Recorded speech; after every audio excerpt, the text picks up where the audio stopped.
الله الله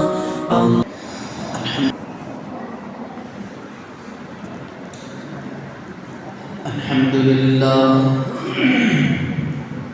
لله نحمده ونستعينه ونستغفره ونؤمن به ونتوكل عليه ونعوذ بالله من شرور أنفسنا ومن سيئات أعمالنا من يهد الله فلا مضل له ومن يضلل فلا هادي له ونشهد أن لا إله إلا الله وحده لا شريك له ونشهد أن سيدنا ونبينا وحبيبنا وشفيعنا ومولانا محمدا عبده ورسوله أما بعد فأعوذ بالله من الشيطان الرجيم بسم الله الرحمن الرحيم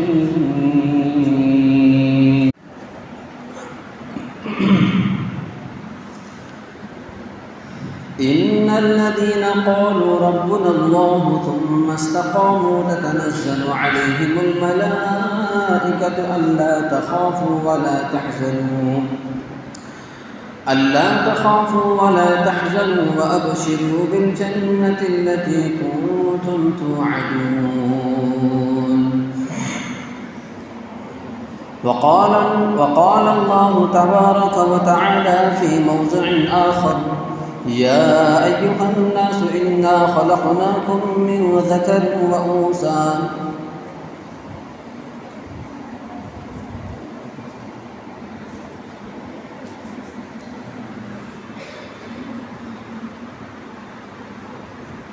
صدق الله العظيم اللهم صل على سيدنا محمد وعلى آل سيدنا محمد وبارك وسلم اللهم صل على سيدنا محمد وعلى آل سيدنا محمد وبارك وسلم اللهم صل على سيدنا محمد وعلى آل سيدنا محمد وبارك وسلم محترم حاضرین کرام،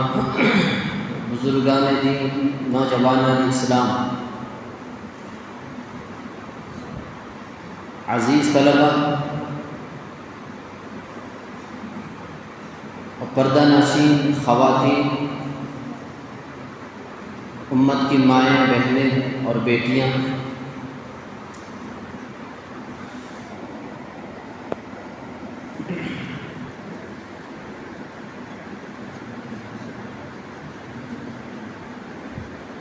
چونکہ اگست کا مہینہ چل رہا ہے اور آج 11 اگست ہے اور اسی مہینے کی 15 تاریخ کو ہمارے پیارے ملک بھارت کا وہ عظیم الشان دن ہے جس دن ہمارا یہ پیارا ملک بھارت انگریزوں کے تسلط سے پاک ہوا تھا، صاف ہو گیا تھا۔ انگریزوں کے ظلم اور مظالم اور ان کی بربریت سے تمام دیش واسیوں کو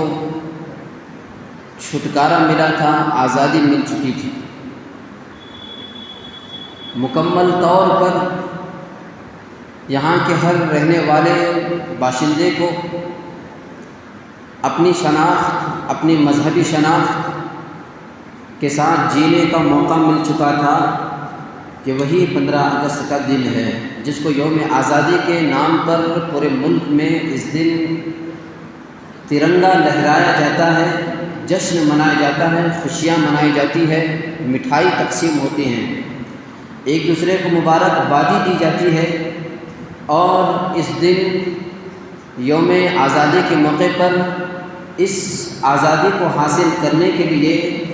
جن مجاہدین نے، جن فریڈم فائٹرز نے اپنی قربانیاں دی ہیں، محنتیں کی ہیں، مشقتیں کی ہیں، جد و جہد کی ہیں،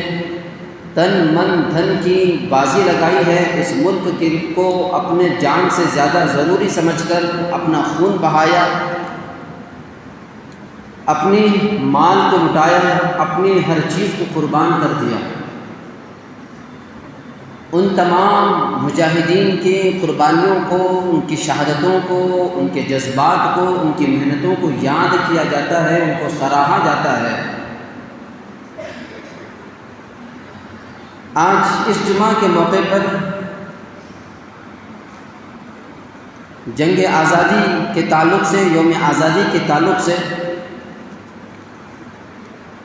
اس دن کو دیکھنے کے لیے مسلم مجاہدین نے، مسلمانوں نے اس میں کیا کردار ادا کیا ہے، کیا قربانیاں دی ہیں، کچھ مختصر سی تاریخ آپ حضرات کے سامنے پیش کرنے کی جسارت ہوگی۔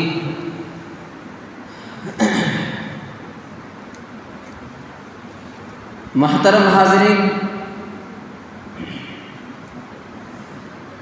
سب سے پہلے تو ہمیں یہ سمجھنا ہے کہ اسلام نے آزادی کا کیا حکم ہے، مقام اور مرتبہ ہے۔ جب سے اسلام آیا اس وقت سے لے کر ہر نبی نے ہر ایک کو یہی کہا ہے کہ تم آزاد ہو، اور ہر شخص جو بھی دنیا میں پیدا ہوتا ہے وہ فطرتاً آزاد رہتا ہے۔ جب اللہ کے نبی علیہ السلام کی تشریف آوری ہوئی تو وہ زمانہ کیسا تھا؟ بہت سارے سرمایہ دار اور بہت سارے بزنس مین کا جو بزنس اور تجارت ہے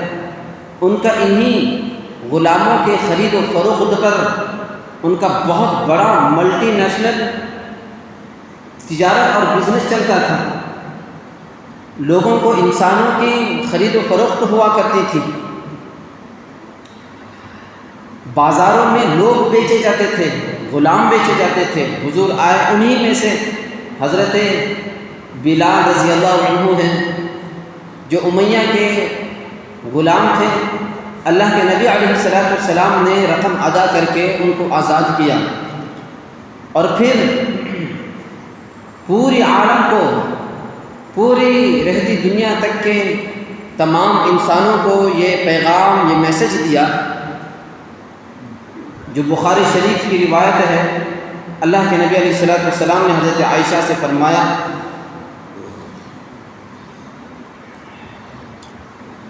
اللہ نے ہر ایک کو آزاد پیدا کیا ہے، آزادی ہر ایک کی فطرت میں ہے۔ غلامی کو اسلام پسند نہیں کرتا، اللہ پسند نہیں کرتا۔ اسی لیے جہاں اللہ کے نبی علیہ السلام کی صفات کا تذکرہ قرآن مجید میں ہے، وہیں پر یہ صفت بھی ہے وَيَضَعُ عَنْهُمْ إِصْرَهُمْ وَالْأَغْلَالَ الَّتِي كَانَتْ عَلَيْهِمْ۔ اللہ کے نبی علیہ السلام کی بعثت جن مقاصد سے ہوئی تھی، ان مقاصد میں سے ایک مقصد یہ بھی ہے کہ انسانوں اور لوگوں کے گلوں میں، ان کے سینوں پر،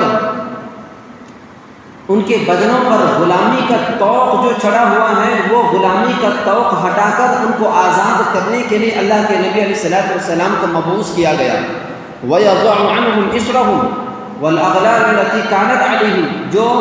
طوق کے ان پر لدے ہوئے ہیں، ان طوق کو ہٹانے کے لیے اللہ کے نبی علیہ السلام کی بعثت ہوئی۔ بزرگان محترم، ہمارے اس پیارے ملک میں 800 سے زائد سال کلی طور پر اور جزوی طور پر اگر کہا جائے تو 1150 سال مسلمانوں نے حکومت کی۔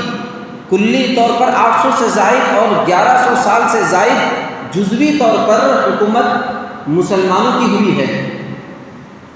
تو انگریز کا یہاں تسلط ہوا، انگریز نے یہاں کے تمام لوگوں کو اپنا غلام بنا کے رکھا، تمام کی شاعر کو ختم کیا تھا۔ تو ان کی آمد سب سے پہلے یورپی پرتگال حکومت کی شکل میں یوروپین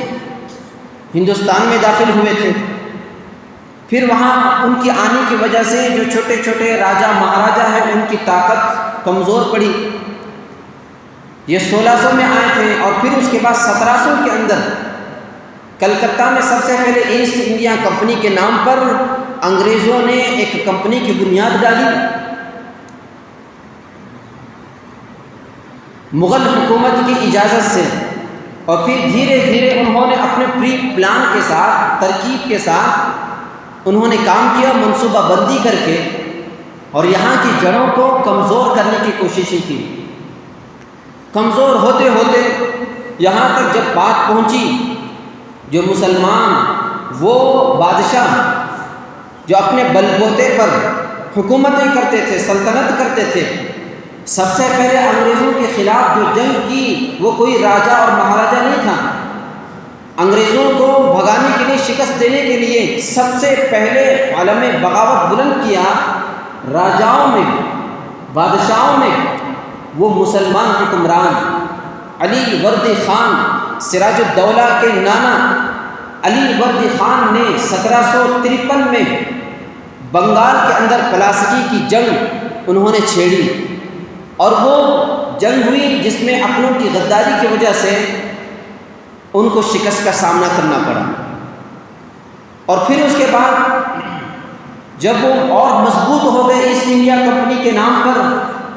انگریز اور مضبوط ہو گئے، طاقتور ہوتے ہوتے یہاں میسور میں حضرت ٹیپو سلطان شہید رحمۃ اللہ علیہ کے والد محترم حضرت حیدر رحمۃ اللہ علیہ، انہوں نے انگریزوں سے مقابلہ کیا، نبرد آزما ہوئے، پھر وہ کئی مرتبہ انگریزوں کو شکست دیے۔ پھر اس کے بعد جب ان کا انتقال ہوا تو حضرت ٹیپو سلطان رحمۃ اللہ علیہ نے 4 سے 5 مرتبہ انگریزوں کو شکست دی، اور جب ایک مرتبہ آخری جب جنگ ہوئی، جب وہ آر پار کی جنگ تھی، یا تو حضرت ٹیپو سلطان شہید رحمۃ اللہ علیہ کی فتح ہوگی اور انگریز پوری طرح تہس نہس ہو جائے گا، تباہ و برباد ہو جائے گا، فیصلہ کن جنگ کا شکل اختیار کر گئی تھی۔ ایسے میں اپنوں کی غداری کی وجہ سے حضرت ٹیپو سلطان شہید رحمۃ اللہ علیہ کو شکست کا سامنا کرنا پڑا، اور 1799 عیسوی میں حضرت ٹیپو سلطان شہید رحمۃ اللہ علیہ کو شکست کا سامنا کرنا پڑا اور وہ شہید ہو گئے۔ سرنگا پٹن میں جہاں ان کی حکومت تھی اور سلطنت کی بادشاہت تھی، وہ اپنی حکومت لے کر کے چل رہے تھے، تمام کو متحد کر کے، تمام کے حقوق ادا کرتے ہوئے، اور جب انگریزوں سے لڑائی ہوئی، آخر میں جہاں ان کا انتقال ہوا، جہاں شہادت ہوئی، وہاں پر انتقال ہوتے ہوتے وہ انہوں نے جملہ کہا، مشہور جملہ انگریزوں کے سامنے، انگریز جنرل کے سامنے انہوں نے وہ مشہور جملہ کہا کہ گیدڑ کی 100 سالہ زندگی سے شیر کی ایک دن کی زندگی بہتر ہے۔ یعنی گیدڑ جس طرح دوسروں کا دیا ہوا کھاتا ہے، دوسروں کا نوالا لقمہ حلق سے اتارتا ہے، ایسی زندگی مسلمان پسند نہیں کرتا۔ وہ ہر ہمیشہ اپنے بل بوتے پر جینا چاہتا ہے، خوددار رہتا ہے، غلامی پسند نہیں کرتا۔ یہ جملہ کہہ کر تمام ملک کے مسلمانوں کو، تمام باشندگان کو یہ انہوں نے میسج اور پیغام دیا تھا کہ جیو تو اپنے بل بوتے پر جیو، خوددار ہو کر کے جیو۔ حضرت ٹیپو سلطان شہید رحمۃ اللہ علیہ شہید ہو گئے۔ پھر اس کے بعد یہ جنگ چھڑتے چھڑتے 1799 میں ان کی شہادت ہوئی۔ پھر حضرت شاہ ولی اللہ محدث دہلوی رحمۃ اللہ علیہ کے فرزند حضرت شاہ عبدالعزیز محدث دہلوی رحمۃ اللہ علیہ 1803 عیسوی میں انہوں نے یہ تمام چیزوں کو دیکھا۔ دلی پر بھی جب قبضہ ہو گیا انگریزوں کا، قبضہ ہونے کے بعد انہوں نے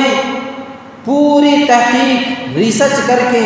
اور تمام دلائل کو سامنے رکھ کر انہوں نے ہندوستان کے دارالحرب ہونے کا فتویٰ دے دیا۔ دارالحرب کے فتویٰ ہونے کا، ہندوستان ملک کے دارالحرب ہونے کا جیسے ہی فتویٰ دیا تو انہوں نے وہ فتوے کے اندر اتنا خلاصہ بیان کیا تھا کہ انہوں نے یہ کہا تھا کہ دیکھو،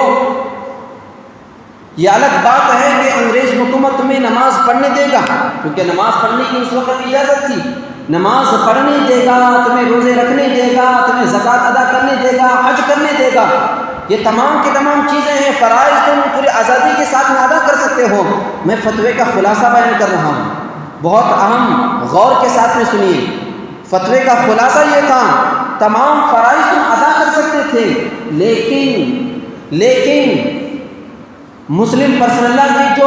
52 مسائل ہیں، پرسنل لا ہیں، مسلم پرسنل لا ہیں جو تقریباً 52 ہیں، وہ تمہارے محفوظ نہیں ہیں۔ تم اسلامی اعتبار سے قانون پر نہیں چل سکتے، تمہاری اسلامی شناخت مٹ جائے گی، تمہیں مجبوراً تمہیں غیر اسلامی طریقوں کو اپنانا پڑے گا۔ شادی بیاہ میں تمہارے طور طریقے نہیں رہیں گے، طلاق دینے میں تمہارے طور طریقے نہیں رہیں گے، ایک دوسرے کے ساتھ نبھاؤ کی شکلوں میں تمہارا طور طریقہ نہیں رہے گا، وراثت کے مسائل تمہارے ختم ہو جائیں گے۔ یہ ساری چیزیں اسلامی شناخت کے مٹ جانے کے سارے دلائل انہوں نے سامنے رکھ کر ہندوستان کے دارالحرب ہونے کا فتویٰ انہوں نے دیا تھا۔ اور حضرت شاہ عبد العزیز رحمۃ اللہ علیہ نے فتویٰ دینے کے بعد یوں ہی نہیں چھوڑا، غور سے سنیے، یوں ہی نہیں چھوڑا، بلکہ حضرت شاہ عبد العزیز محدث دہلوی رحمۃ اللہ علیہ نے اپنے بھانجے حضرت سید احمد شہید رحمۃ اللہ علیہ کو اور حضرت شاہ اسماعیل شہید رحمۃ اللہ علیہ کو، ان دونوں کی سرکردگی میں، ان دونوں کی سپہ سالاری میں انہوں نے ایک بہت منظم انداز میں ایک قافلہ تیار کیا۔ سب سے پہلے حضرت شاہ عبد العزیز محدث دہلوی رحمۃ اللہ علیہ نے حضرت سید احمد شہید رحمۃ اللہ علیہ کو 1803 میں انہوں نے یہ کہا کہ یہ دارالحرب ہونے کا فتویٰ تو ہم نے دیا ہے، ایسی جذبات تھے ہندوستان سے انگریزوں کو بھگانے کا، کوئٹ انڈیا کا جو نعرہ انہوں نے دیا تھا، تو یہ جو جذبات تھے انگریزوں کا صفایا کرنے کا، یہ جذبات انہوں نے اپنے شاگرد، اپنے بھانجے سید احمد شہید رحمۃ اللہ علیہ، اپنے شاگرد حضرت شاہ اسماعیل شہید رحمۃ اللہ علیہ کے دلوں میں، سینوں میں انہوں نے ان کو منتقل کر دیا تھا، اور یہی جذبات لے کر کے حکم یہ دیا پورے ملک کا دورہ کرو،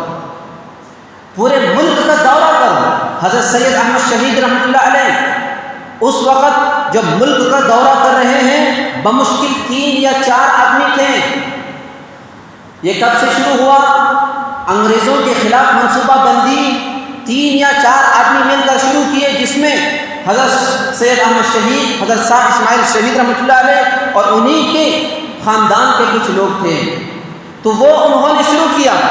اور پھر پورے ملک کا دورہ کیا، اور عنوان کیا تھا؟ عنوان یہ تھا کہ اپنے اسلامی مسائل پر عمل کرو۔ جس طرح آج UCC کے آنے پر، یونیفارم سول کوڈ کے آنے پر علماء جگہ جگہ اور مسلم پرسنل بورڈ والے مخالفت کر رہے ہیں اور ہمیشہ یہ سمجھا رہے ہیں یہ یونیفارم سول کوڈ کے آنے کا خدشہ علماء کو پہلے سے تھا، اور اسی وجہ سے جمعے کے بیانات میں، بڑے بڑے اسلامی اور مجالس میں مسلمانوں کو علماء نے یہی کہا کہ اپنے گھریلو مسائل کو دارالقضاء میں لے جاؤ، اسلامی قوانین پر عمل کرو، اپنی شادی بیاہ کو اسلامی اعتبار سے ادا کرو، گھریلو مسائل کو دارالقضاء میں لے جا کر قاضی کے حساب سے فیصلہ کرو، یہ ترغیبیں دیا کرتے تھے۔ تب سے وہ مہم چلی ہوئی تھی۔ اس وقت حضرت شاہ عبد العزیز رحمۃ اللہ علیہ کہ ان کے فیصلے اور ان کی رہنمائی میں حضرت سید احمد شہید رحمۃ اللہ علیہ نے پورے ملک کا دورہ کیا، پورے ملک کا دورہ کیا۔ تقریباً 1805 تک 2 سال لگ گئے، اور 1805 کے عیسوی میں حضرت شاہ عبد العزیز رحمۃ اللہ علیہ کے پاس جب یہ قافلہ سامنے آیا، اور پھر یہ کہا گیا، پورے ملک میں انگریزوں نے ایک افواہ چلائی، ملک میں راستے پر امن نہیں ہیں، خطرات بھرے ہوئے ہیں، خطرات کے بادل منڈلا رہے ہیں، اب جو مالدار ہیں جن پر حج فرض ہے، راستہ پر امن نہ ہونے کی وجہ سے حج ساقط ہو چکا ہے۔ یعنی یہ افواہ انگریزوں نے اس وجہ سے پھیلائی تھی کہ اب مسلمانوں میں سے مجموعی طور پر اسلام پر عمل کرنے کا جذبہ ختم ہو جائے، مزاج نکل جائے۔ یہ عمومی طور پر، مجموعی طور پر انہوں نے یہ افواہ پھیلا دی تھی۔ تو پھر اس کے بعد سید احمد شہید رحمۃ اللہ علیہ اور شاہ اسماعیل شہید رحمۃ اللہ علیہ نے دوبارہ ان کو حکم ہوا دورہ کرنے کا، اور پھر وہ نکلے ہوئے تھے 2 آدمی، وہاں سے لے کر کلکتہ تک پہنچنے تک 1100 لوگ ہو گئے۔ سمجھاتے سمجھاتے 1100 لوگ کا قافلہ ہوا، اور پھر 4 سے 5 پانی جہاز حضرت سید احمد شہید رحمۃ اللہ علیہ نے اپنے طور پر اس کو بک کیا۔ 3 سے 4 مہینے لگ گئے حج کرنے کے لیے قافلہ لے گئے، حج کر کے واپس آئے۔ جب حج کر کے واپس آ رہے تھے تو سب سے پہلے ہندوستان میں قدم رکھنے کے بعد انہوں نے سوچا ہمارے سرپرست اعلیٰ، ہمارے رہنما، ہمارے پیر و مرشد حضرت شاہ عبدالعزیز محدث دہلوی رحمۃ اللہ علیہ سے ہم پہلے ملاقات کریں گے، جا کر کے ان کا دیدار کریں گے۔ اور جیسے جا رہے تھے رائے بریلوی جو اس وقت مسلم اکثریتی علاقہ تھا وہاں ٹھہرے ہوئے تھے، اب راستے ہی میں ان دونوں حضرات کو یہ خبر ملی حضرت شاہ عبدالعزیز رحمۃ اللہ علیہ انتقال کر چکے ہیں۔ انتقال کی خبر پہنچ گئی تو دونوں نے یہ سوچا اب یہ جو بہت بڑی ذمہ داری ہمارے استاذ محترم نے، ہمارے پیر و مرشد نے ہم پر سونپی ہے، اب اس کو کیا کیا جائے۔ فیصلہ یہ ہوا اس تحریک کو ہم آگے بڑھائیں گے، اس تحریک کو آگے بڑھا کر کے چلنا ہے۔ اس سوچ سے، اس تصور سے، اس نظریے سے چلتے ہوئے گئے۔ فیصلہ یہ ہوا مشاورت سے کہ اب ہم اپنا مرکز بنائیں گے افغانستان کو۔ افغانستان میں انہوں نے اپنا مرکز بنایا اور ارادہ یہ تھا، عزائم یہ تھے کہ یہ سرحدی علاقہ ہے، افغانستان ملک ہندوستان کا سرحدی علاقہ ہے۔ سرحدی علاقے میں ہم اطراف و اکناف جو مسلمانوں کے مضبوط علاقے ہیں، ترک ہے وغیرہ وغیرہ، ان سے ہم وقت ضرورت مدد لے سکتے ہیں، تعاون لے سکتے ہیں انگریزوں کو یہاں سے بھگانے کے لیے۔ اس نظریے سے انہوں نے اپنا وہاں پر مرکز بنایا اور ہمیشہ سے جو ہوتا تھا وہی ہوتا رہا۔ اپنوں کی غداری، کچھ پٹھانوں کی غداری کی وجہ سے ایک اور مسئلے سے ان کو سابقہ کرنا پڑا، سامنا کرنا پڑا۔ وہ یہ ہوا سکھ برادری کے لوگ انہوں نے کیا کیا، انگریزوں کو لے کر کے مسلمانوں کے ساتھ جنگ کرنے کے لیے سامنے آ گئے اور بالاکوٹ کی پہاڑی پر سکھ انگریزوں کے ساتھ میں آئے اور مسلمان شاہ اسماعیل شہید رحمۃ اللہ علیہ اور شاہ سید احمد شہید رحمۃ اللہ علیہ، یہ دونوں کی دونوں اپنی اپنی تحریکوں کو لے کر، اپنے اپنے قافلوں کو لے کر کے بالاکوٹ کی پہاڑی پر آ کر کے کھڑے ہو گئے اور دونوں کے درمیان لڑائی ہوئی۔ اور اس سے پہلے بے شمار باتیں ہوئی اور جو تاریخ میں لکھی گئی باتیں ہیں وہ بیان کرنے کا وقت نہیں ہے، گنجائش نہیں ہے۔ لڑائی ہوئی اور لڑائی ہونے کے بعد سکھوں کا مطالبہ یہی تھا، انگریز جو کہتا ہے ہم اس کو مانیں گے، اس کی حکومت میں ہم چلیں گے، اس کی فوج میں ہم داخل ہوں گے، یہ کہنا تھا۔ اور اسی کے حساب سے انگریزوں کا سپورٹ کرتے ہوئے، ان کا تعاون کرتے ہوئے انگریزوں کو لے کر کے مسلمانوں کے مقابلے میں آئے ہوئے تھے۔ اور اس وقت ان دونوں تحریکوں کو، مسلمانوں کو وہ لوگ باغی کہا کرتے تھے، باغی لوگوں کے ساتھ ہم جنگ کرنا ہے، اس نظریے سے ہی وہ لوگ آئے ہوئے تھے۔ جنگ ہوئی یہاں تک کہ حضرت سید احمد شہید رحمۃ اللہ علیہ کو شکست کھانا پڑا اور اس جنگ کے اندر سید احمد شہید رحمۃ اللہ علیہ شہید ہو گئے۔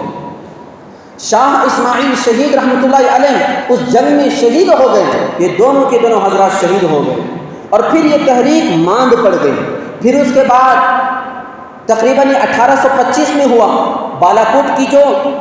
جنگ ہوئی سکھوں کے ساتھ، مسلمانوں کے ساتھ، انگریزوں کے ساتھ، یہ 1825 میں ہوا۔ اور پھر اس کے بعد علماء کرام کے اندر یہ بیداری پیدا ہوئی، دھیرے دھیرے انگریزی حکومت یہاں کے تمام لوگوں کو غلام بنانے کے لیے جو مہم، جو قوانین، جو منصوبہ بندی کر رہے تھے، علماء نے اس کو بھانپ لیا اور یہاں تک کہ 1857 شاملی کے میدان میں ایک ہنگامی طور پر انگریزوں کے ساتھ میں لڑنے کے لیے ایک منصوبہ تیار کیا علماء نے۔ 1825 میں یہ ختم ہوا۔ 1857 کی جنگ شاملی کے میدان میں مسلمان انگریزوں سے لڑیں گے یہ پلان کرتے ہوئے وہاں تک پہنچے ہوئے تھے، جس کی سربراہی حضرت مہاجر امداد اللہ مہاجر مکی رحمۃ اللہ علیہ کر رہے تھے، حضرت مولانا قاسم نانوتوی رحمۃ اللہ علیہ کر رہے تھے، حضرت رشید احمد گنگوہی رحمۃ اللہ علیہ کر رہے تھے، حضرت شیخ الہند تو نہیں تھے، وہ تو بعد میں آئے، تو یہ حضرات کر رہے تھے۔ اور اسی شاملی کے میدان میں حضرت حافظ ضامن شہید رحمۃ اللہ علیہ شہید ہو گئے۔ کئی علماء زخمی ہوئے، حضرت قاسم نانوی بھی زخمی ہوئے، رشید احمد گنگوہی زخمی ہوئے، حضرت مہاجر مکی رحمۃ اللہ علیہ وہ بھی زخمی ہوئے، کئی علماء زخمی ہوئے۔ اور جیسے 1857 میں اپنوں کی کچھ غداری کی وجہ سے مسلمانوں کو شکست کا سامنا کرنا پڑا، اس کے بعد انگریزوں کے اندر انگریز حکومت کے اندر ایک ہنگامہ برپا ہوا۔ وہ یہ کہتے تھے کہ ہماری حکومت کا سورج کبھی غروب نہیں ہو سکتا، ہمیں کوئی ڈبا نہیں سکتا۔ اتنا اہنکار، اتنا غرور تھا اپنی حکومت پر، باوجود جس کے علماء نے پورا منصوبہ بند طریقے سے ان پر حملہ کر دیا تھا، پریشان ہو گئے تھے۔ پارلیمنٹ میں ان کے ہنگامہ برپا ہو گیا تھا کہ یہ ملا، یہ علماء، یہ مسلمان آپ سے لڑ رہے ہیں اور اپنی حکومت ان کو چلانے نہیں آ رہی ہے۔ اس طرح ہنگامہ برپا ہوا اور فیصلہ ہو گیا جہاں جہاں علماء ملیں گے ان کو پھانسی پر لٹکا دو۔ اور اس کے بعد سے ہی تقریباً 14,000 سے زائد علماء کو تخت دار پر لٹکا دیا گیا۔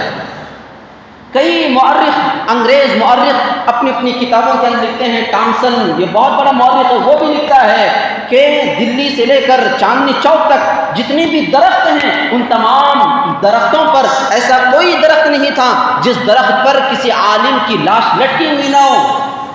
اتنے علماء شہید ہو گئے، ان کو پھانسی کے تخت دار پر لٹکا دیا اور پھانسی دی گئی، اتنے انہوں جو ہے اس پہ شہید ہو گئے۔ تو یہ ایک مہم چلتی رہی اور پھر اس کے بعد ہوتے ہوتے 1800 کی یہ صدی ختم ہو گئی، 19ویں صدی کے اندر، اور پھر اس کے بعد اپنے اپنے طور پر علماء اپنے اپنی جگہ پر، مسلمان اپنے اپنی جگہ پر انگریزوں سے لڑتے رہے، الگ الگ تحریکیں بنتی رہی، الگ الگ تنظیمیں بنتی رہی اور وہ تنظیمیں تحریکیں چلتی رہی۔ 1919 کے اندر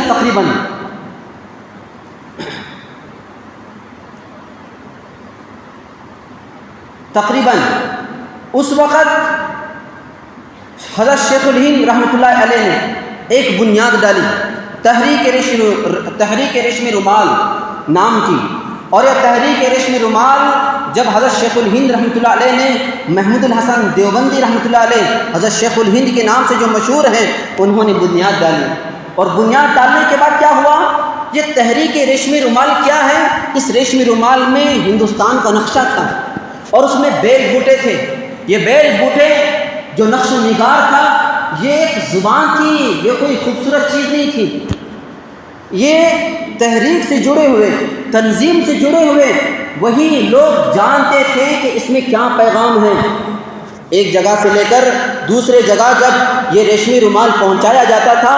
تو اس پیغام کے اندر باقاعدہ لکھا نہیں جاتا تھا کہ تمہیں ہماری طرف سے، مرکز کی طرف سے، تنظیم کی طرف سے تمہیں یہ حکم ہے، لکھا نہیں جاتا تھا، بلکہ اس میں ایسے نقش و نگار، ایک کوڈ ہوتا تھا نقش و نگار کا، اس کوڈ سے، اس نقش و نگار سے سامنے والا پہچانتا تھا مرکز کی طرف سے ہمیں، ہیڈ آفس کی طرف سے ہمیں کیا حکم ملا ہے انگریزوں کے خلاف۔ تو یہ چلتا تھا۔ اور تحریک ریشمی رومال کی سب سے بڑی بنیادی چیز یہ تھی کہ آس پاس مسلم علاقے جتنے بھی ملک ہیں، مضبوط ہیں، ان سے ہم تعاون حاصل کریں۔ اور یہی محنتیں چل رہی تھی۔ اپنوں کی کچھ غداری کی وجہ سے حضرت شیخ الہند رحمۃ اللہ علیہ گرفتار ہو گئے، اور یہ گرفتار ہونا تھا، ان کو جو سزا سنا دی گئی حضرت شیخ الہند کو، وہ مالٹا کی جیل کی جو سزا تھی وہ ایسی تھی جس میں نہ رات کو رات ہونے کا علم ہوتا تھا، نہ صبح میں صبح ہونے کا علم ہوتا تھا، بالکل اندھیرا کالا، ہر جگہ تاریکیاں ہوتی تھی، کچھ سمجھ میں نہیں آتا تھا کہ کون سا ٹائم چل رہا ہے، کون سا وقت چل رہا ہے۔ اس حساب سے ان کو سزا دی گئی تھی، اور اس سزا کے اندر حضرت شیخ الہند رحمۃ اللہ علیہ سزا کاٹ رہے ہیں۔ ان کے ایک شاگرد رشید، خادم باوفا حضرت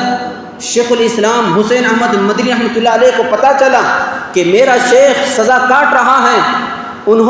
کو یہ برداشت نہیں ہوا کہ میرا شیخ اتنی سختیاں برداشت کر رہا ہو اور میں یہاں آسانی کے ساتھ میں ہوں۔ وہ گئے، گرفتاری دیے، کہا میں بھی تنظیم میں جڑا ہوا ہوں، اور پھر اس کے بعد ان کے حساب سے ان کو وہاں پر ڈال دیا گیا۔ اور حضرت شیخ الہند اور شیخ الاسلام دونوں ایک جگہ ہیں، اور حضرت کی عمر اس وقت بہت زیادہ ہو چکی تھی، بڑھاپا اور ضعیف اور بہت ضعیف تھے اور بڑھاپے کی وجہ سے بہت کمزور ہو چکے تھے۔ اس کمزوری کے عالم میں بھی ایسے جذبات تھے انگریزوں سے نفرت کا، تو لہٰذا وہاں پر وہ کاٹ رہے تھے۔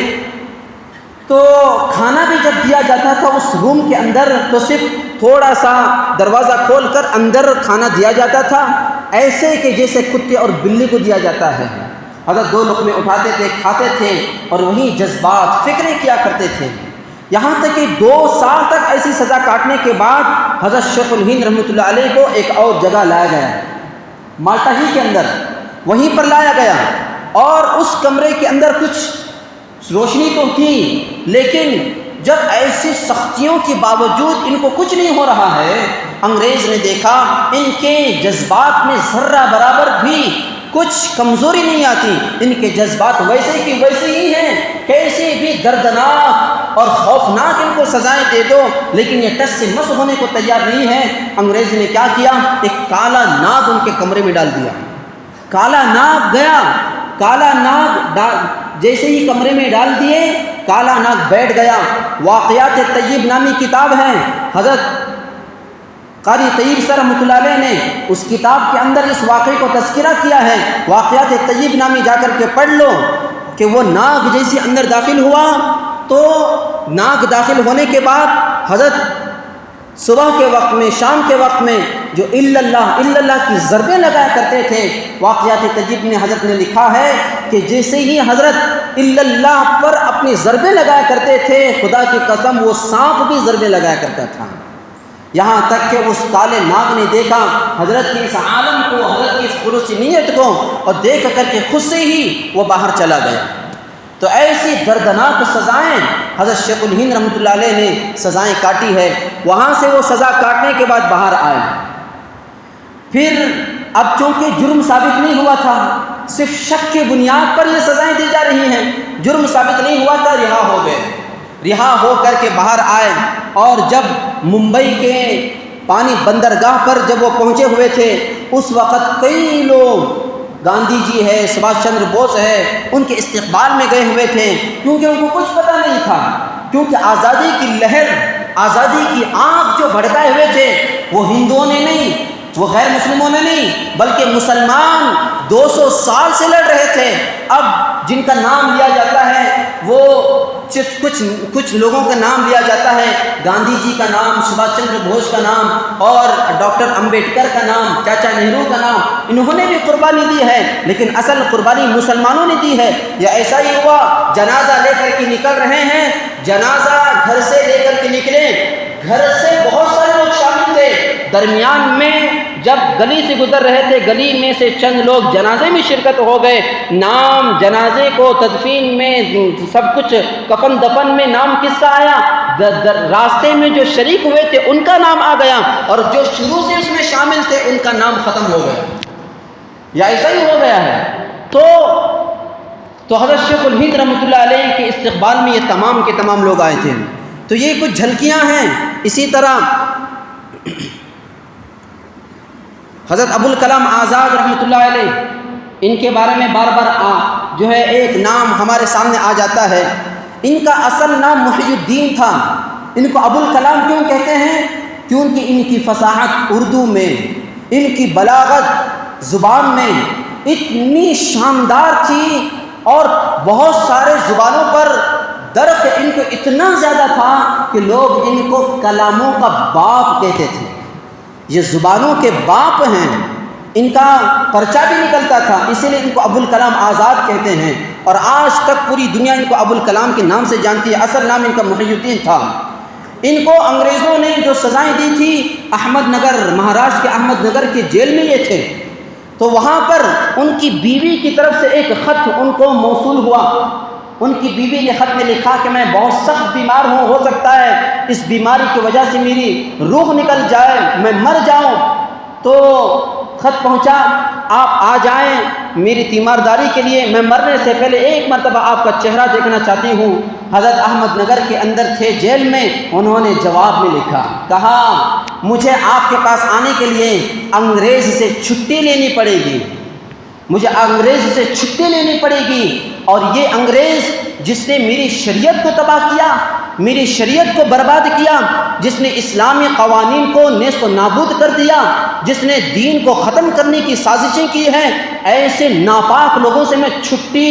بھیک میں مانگوں؟ یہ میرا ضمیر گوارا نہیں کروں گا۔ اور کہا حضرت نے خط کے اندر، اور یہ جو خط انہوں نے وہاں سے اپنی بیوی کو جو بھیجا ہے، یہ خط خود حضرت کی کتاب ہے، آپ جا کر کے دیکھ لیجئے، غبار خاطر نامی کتاب ہے، حضرت کا وہ خط مکتوب اسی کے اندر لکھا ہوا ہے، آپ جا کر کے دیکھ سکتے ہیں۔ حضرت نے وہ خط روانہ کیا اپنی بیوی کو، اور یہ کہا ہو سکتا ہے کہ میرا یہ خط تم تک پہنچنے تک تمہارا انتقال ہو چکا ہوگا۔ یہ خط حضرت نے لکھا آخر میں نوٹ کے اندر، میرا خط پہنچنے سے پہلے تو اس دنیا کے اندر نہیں رہے گی، ہو سکتا ہے، لیکن حضرت نے لکھا یہ کہا کہ